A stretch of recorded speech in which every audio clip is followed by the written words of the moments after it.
Dalam nama Bapa dan Putra dan Roh Kudus. Amin. Salam saudara dan saudari yang dikasihi Tuhan. Senang sekali lagi kita bertemu pada hari ini di dalam ruangan audio sentepan firman Tuhan, yaitu hari Selasa 5 hari bulan 11 2024 di dalam minggu biasa yang ke-31. Bahan renungan kita pada hari ini ialah Injil Lukas bab 14 ayat 15 hingga 24, yaitu perumpamaan tentang orang-orang yang berdalih. Mari kita mendengar dan merenungkannya bersama. Mendengar itu berkatalah seorang dari tamu-tamu itu kepada Yesus, "Berbahagialah orang yang akan dijamu dengan kerajaan Allah."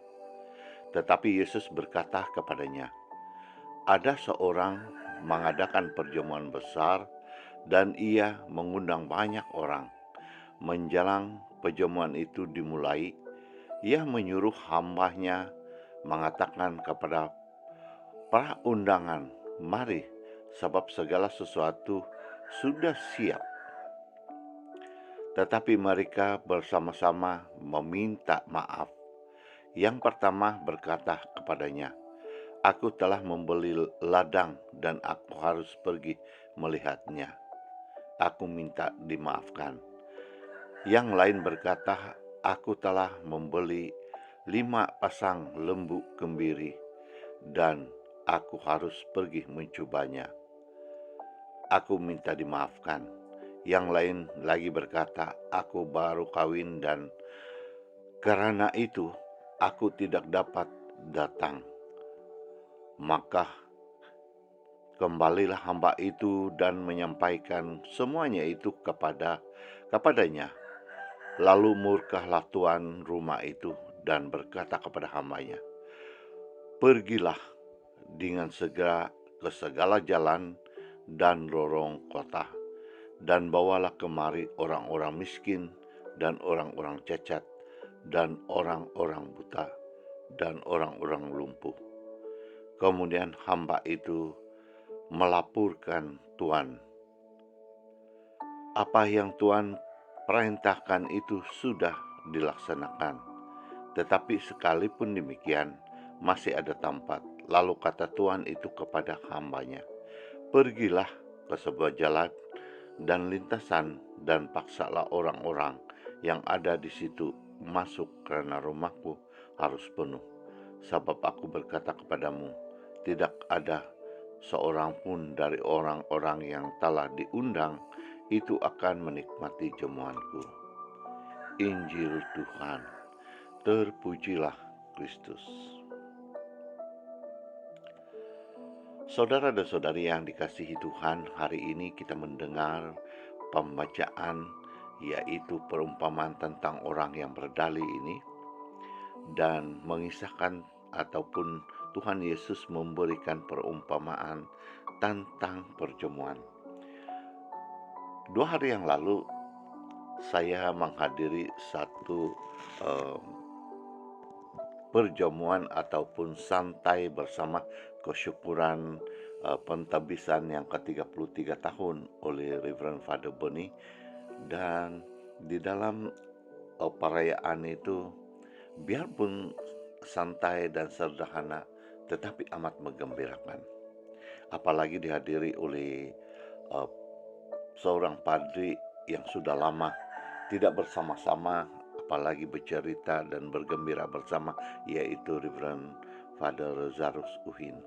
Dan di dalam setelah kami makan kenyang dan tibalah masanya minuman tradisi ataupun minuman sukacita itu diedarkan dan kami minum bersama. Dan tibalah masa di mana Father Lazarus memanggil saya dan minta minum bersama-sama.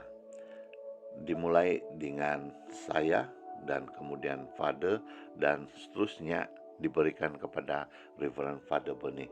Dan selesai satu pusingan dalam meja itu, kami beralih lagi ke meja dan seterusnya ke meja yang lain. Dan tentu saja di dalam suasana gembira dan senang pada malam itu atau petang itu yang menyeluputi di setiap pertemuan ataupun jemuan pada masa itu. Suasana sedih, duka ataupun yang sebarang yang tidak baik tidak ada wujud di sana. Semuanya senyum, tawa dan gembira, yang semuanya hanya di dalam kegembiraan. Nah, saudara dan saudari yang terkasih, hari ini di dalam perumpamaan Tuhan Yesus ini mau umpamakan apa itu perjamuan. Dan tentu saja hari ini kita mau merenungkan di mana Tuhan Yesus sebenarnya membawa kita kembali kepadanya, yaitu perjamuan Ekaristi. Dan tentu saja perayaan-perayaan yang harus kita rayakan hanya sekali dalam satu minggu. So kurang-kurangnya begitulah eh, keperluan-keperluan kehidupan rohani kita. Harus kita menghadiri di dalam perayaan itu, perjamuan kudus itu. Saudara dan saudari yang terkasih, mari kita tanya pada diri kita, benarkah ada wujud di dalam kehidupan kita ini? Dan saya percaya biar di zaman modern ini masih ungkapan-ungkapan yang pernah diungkapkan oleh orang yang diberikan oleh Tuhan Yesus. Misal kata, oh hari ini biar hari Minggu tapi mataharinya cerah. Saya berpeluang ataupun bolehlah mengambil masa ini untuk utung gata. Ada lagi yang mengatakan, oh oleh karena saya baru masuk kerja, terpaksa rajin ambil overtime bekerja pada hari Minggu. Dan ada juga yang mengatakan, oleh karena hari Minggu ini hanya satu-satu saja peluang untuk cuti. Dan di kawasan di sana itu ada babi yang masuk dan saya harus pergi tengok dia punya selug ataupun jalanannya. Adakah dia sudah masuk atau tidak. Dan ada lagi alasan-alasan lain. Misal kata, hari ini saya terlalu penat dan hari ini tiada kerja, yaitu hari Minggu. Saya ambil masa untuk berehat. Dan banyak lagi alasan-alasan yang ada pada setiap umat yang kita temukan. Saudara dan saudari yang terkasih, di dalam pembacaan hari ini, sekali lagi Tuhan Yesus mengajak kita melalui perumpamaan. Saya memberikan satu kesaksian dan peneguhan mengenai dengan perjamuan Ekaristi atau Misa Kudus yang kita rayakan. Saudara dan saudari yang dikasihi, setiap kita hadir di dalam Misa Kudus itu ketika korban Yesus, yaitu konsekrasi pertukaran wine dan roti itu menjadi tubuh dan darah Kristus. Disitulah dosa kelemahan kita telah mati bersama Kristus dan bangkit bersama Kristus.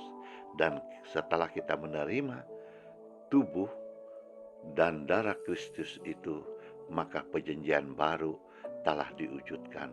Maka manusia baru sudah ada di dalam diri kita, di dalam pribadi kita. Maka setelah menghadiri Misa Kudus, saya merasakan saya begitu gembira, begitu lapang, dan begitu bersuka cita. Nah, saudara dan saudari yang dikasihi, sebelumnya, sebelum saya dapat menghayati sepenuhnya tentang apa itu Ekaristi? Apa itu perjamuan kudus? Apa itu misa kudus? Seperti kebanyakannya, saya juga ambil kesempatan pada hari-hari Minggu, ambil overtime ketika saya bekerja, dan ketika saya menjadi seorang penurigata, ambil kesempatan pada hari Minggu juga mutung kata. Namun apa yang saya alami pada masa-masa itu? Saya merasa tidak cukup, perlu mencari lagi kecukupan seperti uang, ada kelebihan sedikitkah begitu dan begini. Namun tidak pernah ada kecukupan. Saudara dan saudari yang terkasih, bila hadir di dalam misa kudus dan kita mengimaninya dan mengucap syukur karena tubuh dan darah Yesus yang kita terima sekali lagi menguasai tubuh kita, bukan lagi tubuh kita yang berkuasa pada diri kita, tetapi tubuh Yesus yang kita terima dalam perjamuan Ekaristi itu.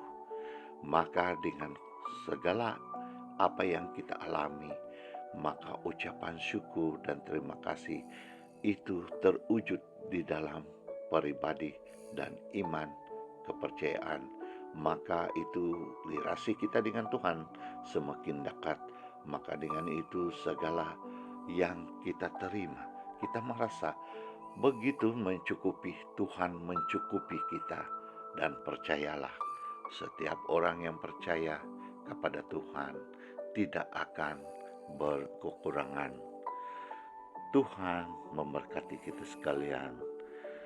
Dalam nama Bapa dan Putra dan Roh Kudus. Amin.